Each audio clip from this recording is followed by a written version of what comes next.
Assalamualaikum warahmatullahi wabarakatuh. Halo warga Kota Banjarbaru. Kali ini bersama saya kembali dengan Ridano Prihati Solehah yang akan menemani Anda selama 15 menit ke depan di podcast Kata Demi Kata, suratkabardigital.com.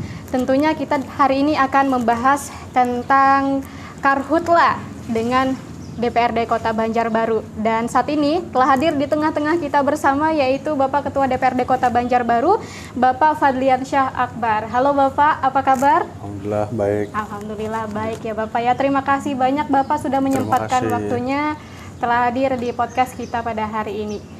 Bapak, saat ini kan kita masih memasuki musim kemarau ya Pak ya.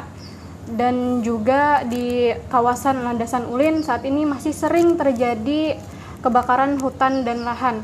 Nah, bagaimana saat ini DPRD mengingatkan kepada pemerintah kota maupun stakeholder terkait untuk mengantisipasi kebakaran hutan dan lahan ini, Pak? Disilahkan. Ya, baik. Jadi saya menghimbau pada seluruh masyarakat Kota Banjarbaru maupun juga Kalimantan Selatan yang bermukim di sini, ini supaya agar ini tetap merawat lahan ya, iya, Pak. Tidak membakar lahannya sembarangan. Karena di musim kemarau ini karena terjadi maraknya kebakaran lahan ini sangat-sangat menyengsarakan masyarakat, iya. Terutama di sekitar kawasan kebakaran ya, iya. Terutama kawasan bandara. Itu kalau misalnya bakaran ya di daerah area bandara itu, karena daerah rawa, itu sangat menyengsarakan itu bagi para masyarakat sekitar. Iya. Tidak hanya untuk oksigen ya kan, iya, udara, Pak, maupun juga aktivitas penerbangan. Benar sekali. Karena penerbangan di bandara ini merupakan salah satu vital bagi masyarakat Kota Banjarbaru dari hal logistik penerbangan laut udara ya, iya, baik pun maupun juga penumpang.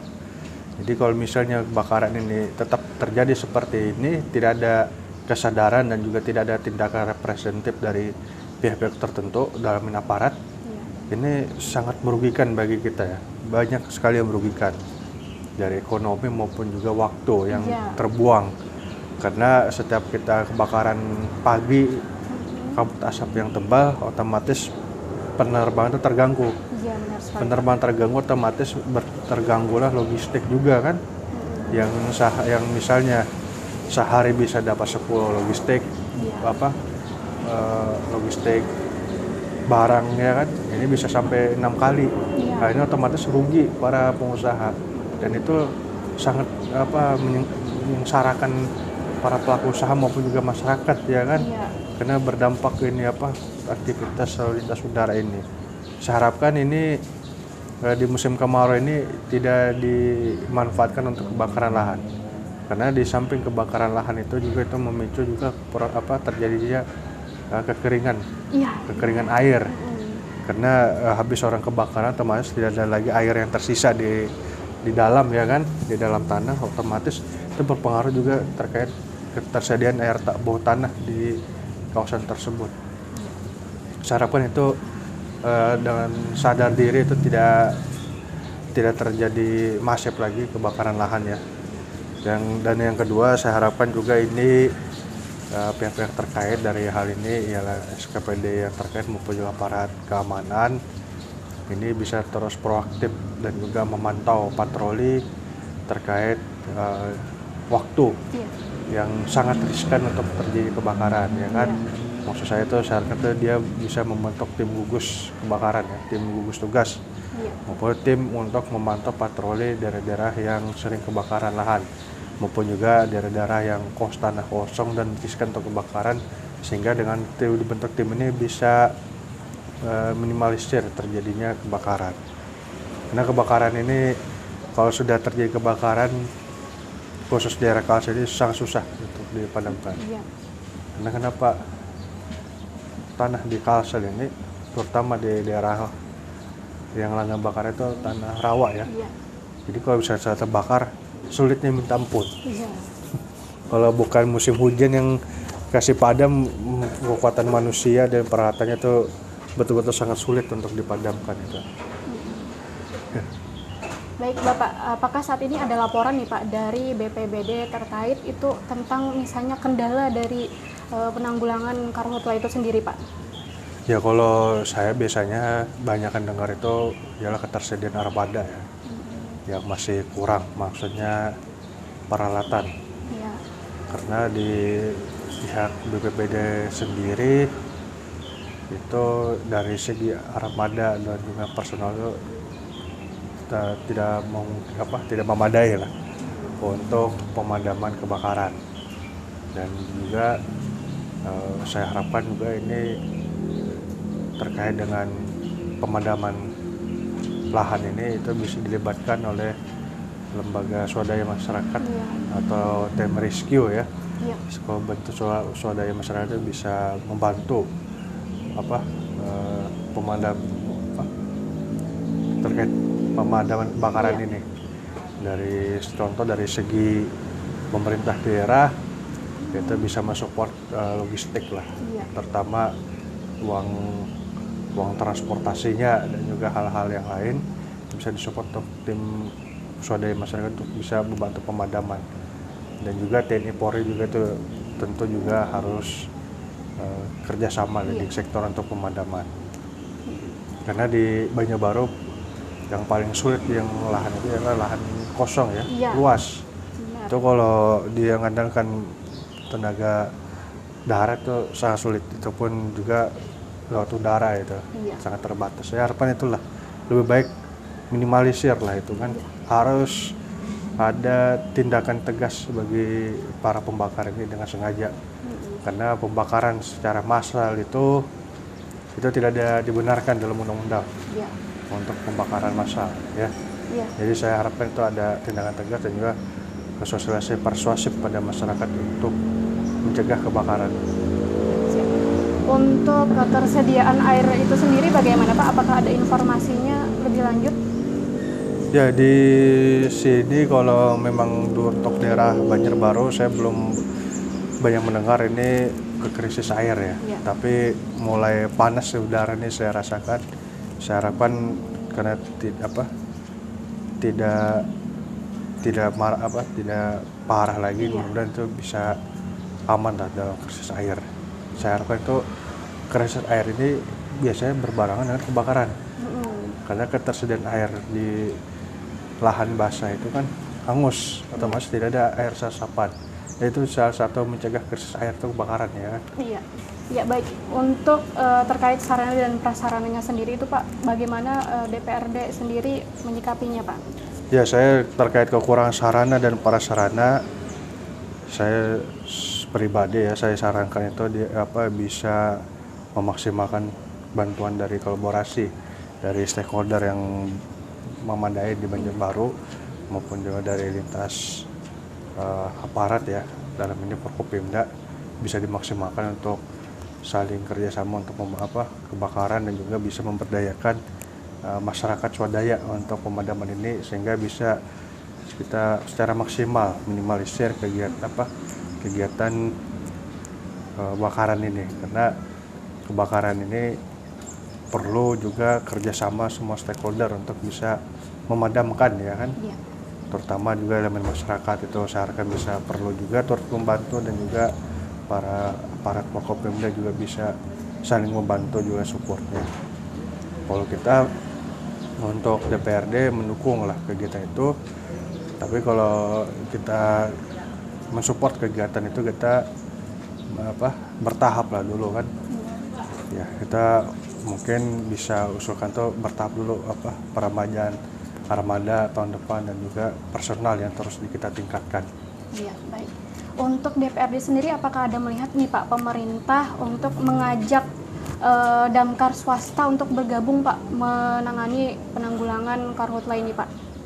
Saya kalau secara masif saya belum dengar ya, tapi swasta ini kebanyakan dia memadamkan ini kebakaran rumah warga. Saya harapkan itu bisa dorong juga untuk kebakaran lahan untuk dikerjasamakan ya kan. Dengan hal tentu personal harus dibantu juga oleh pemerintah daerah. Saya harapkan begitu ya. masalah insentifnya ya kan ya Pak ya? Ya paling enggak itu personal dulu perlu ada kan, personal meninjau lokasi dan juga ketersediaan logistik juga perlu diperhatikan pada damkar masyarakat ini. Ya, baik. Apakah juga ada DPRD saat ini melihat Pak pemerintah kota misalnya ataupun juga dinas terkait, stakeholder terkait untuk mengajak warga nih Pak bersama-sama untuk menanggulangi nih pencegahan dari karhutla itu sendiri? Kalau saya sebagai perwakilan masyarakat ya ini lebih titik fokusnya sosialisasi ke kelurahan maupun juga RT ya, untuk sama-sama mencegah kebakaran lahan. Karena kunci kebakaran lahan ini supaya tidak parah ialah untuk pencegahan. Pencegahan ini perlu dikuatkan seluruh lapisan masyarakat sama-sama tidak membakar lahan ya kan. Iya benar sekali. Apalagi di musim kemarau ini sangat mudah untuk bakar lahan. Syarakat itu bisa sosialisasi, bisa digencarkan, bisa diperkuat ya secara masif di Kota Banjarbaru, semua lapisan elemen untuk bahaya kebakaran dan juga untuk sosialisasi peraturan undang-undang untuk bahaya ancaman kebakaran supaya sadar dan juga masyarakat dengan sadar itu tidak sembarangan untuk bakar lahan. Iya, betul sekali Bapak. Kemudian tentang ancaman dampak dari kebakaran hutan dan lahan ini sendiri Pak terhadap kesehatan masyarakat Pak. Apakah DPRD saat ini ada melihat pemerintah terkait yaitu Dinas Kesehatan untuk mengecek kesehatan masyarakat yang lingkungannya terdampak dari kebakaran hutan dan lahan itu sendiri Pak? Ya, itu kalau misalnya dari segi kesehatan itu penyakit ISPA ya kan. ISPA akibat asap bakaran. Ya. Itu penyakit itu bermunculan kalau apabila terjadi kelamaan ya. Ya. Misalnya dalam 1 bulan, 2 bulan, hari-hari kebakaran itu otomatis siaga untuk penyakit pernapasan. Kalau untuk saat ini saya mendengar untuk penyakit ISPA kebakaran ini belum ada saya laporan ya. Belum ada ya Pak? Ya, tapi belum ada yang gawat ya. Iya. Tapi seharapkan ini sebelum terjadi itu bisa mencegah dulu lah intinya kan. Seharapkan tidak ada korban untuk penyakit ISPA akibat kebakaran ini ya. Iya. Sampai meninggal itu saya rasa sangat bersalah kita tidak bisa berbuat apa-apa masyarakat korban jatuhan gara-gara kebakaran ya. Baik. Bapak, bagaimana saat ini DPRD menyikapi adanya lahan-lahan kosong yang berpotensi terjadinya kebakaran karena dibiarkan tidak produktif, Pak?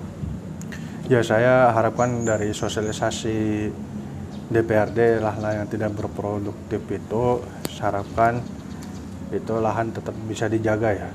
Dijaga, paling tidak masyarakat itu ada tanaman sesuatu yang bisa ditanam dan juga masyarakat di Banjarbaru tanah-tanah yang kosong ini paling tidak itu harus ada dasar hukumnya.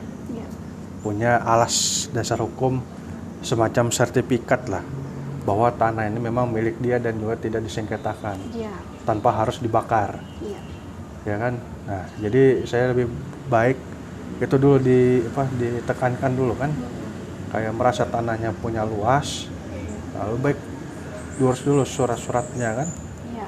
Surat-suratnya nanti kan dipasangi patok. Ya kan? Nah, itu lebih bermanfaat lah dibandingkan bakar langsung semuanya kan. Iya.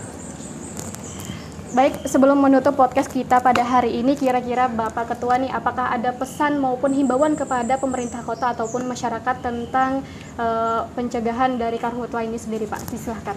Ya, saya sebagai perwakilan masyarakat, saya mengimbau pada masyarakat Banjarbaru untuk tetap menjaga lahan tanpa membakar ya. Dan saya harapkan pada tahun ini kebakaran karhutla ini tidak parah dibandingkan tahun-tahun kemarin, dan saya mengimbau juga semua masyarakat ini sama-sama mencegah kebakaran hutan yang ada di Banjarbaru ini. Saya harapkan bisa lebih maksimal pencegahan daripada penindakan terhadap kebakaran. Ya. Baik, warga Kota Banjarbaru dan sekitarnya, cukup sampai di sini dulu podcast kita pada hari ini. Jangan lupa untuk like, komen, dan subscribe jangan lupa untuk like, komen, dan subscribe channel ini. Saya Rida Noprihati Solehah, mohon pamit undur diri. Assalamualaikum warahmatullahi wabarakatuh.